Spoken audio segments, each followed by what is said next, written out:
ಯಾದಗಿರಿ ಜಿಲ್ಲೆಯ ಸುರಪುರ ತಾಲೂಕಿನ ತಿಮ್ಮಾಪುರ ಬೆಟ್ಟದಲ್ಲಿರುವ ಕೋರಿ ಸಿದ್ದೇಶ್ವರನ ಜನಿಸಿದ ಮೂಲಸ್ಥಾನ ಅವ್ಯವಸ್ಥೆಯ ತಾಣವಾಗಿದೆ. ಸದ್ಯ ಸಾಗರನಾಡಿನ ಐತಿಹಾಸಿಕ ಸ್ಥಳವೀಗ ಕುಡುಕರ ಆವಳಿಗೆ ನುಲುಗಿ ಹೋಗಿದೆ. ದೇವಸ್ಥಾನದ ವಾತಾವರಣವನ್ನು ಕಿಡಿಗೇಡಿಗಳು ಹಾಳು ಮಾಡ್ತಾ ಇರುವುದು ಬೆಳಕಿಗೆ ಬಂದಿದೆ.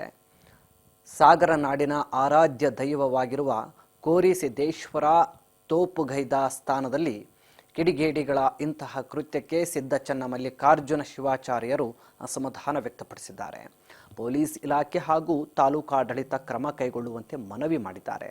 ತಿಮ್ಮಾಪುರ ಬೆಟ್ಟದಲ್ಲಿರುವ ಕೋರಿ ಸಿದ್ದೇಶ್ವರ ಮೂಲ ಸ್ಥಾನದಲ್ಲಿ ಕುಡುಕರ ಕಾಟ ತಪ್ಪಿಸಲು ಭಕ್ತರು ಕೂಡ ಜಿಲ್ಲಾಡಳಿತ ಹಾಗೂ ತಾಲೂಕು ಆಡಳಿತಕ್ಕೆ ಮನವಿ ಮಾಡಿದ್ದಾರೆ.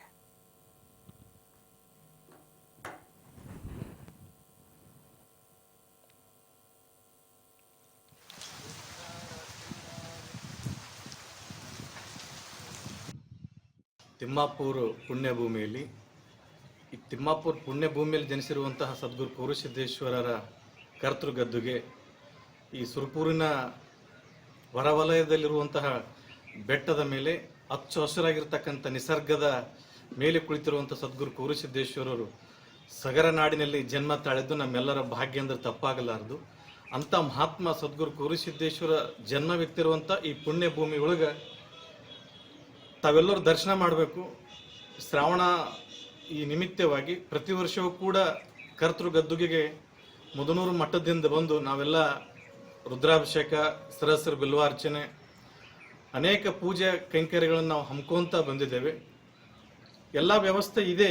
ಆದರೂ ಕೂಡ ಇಲ್ಲಿ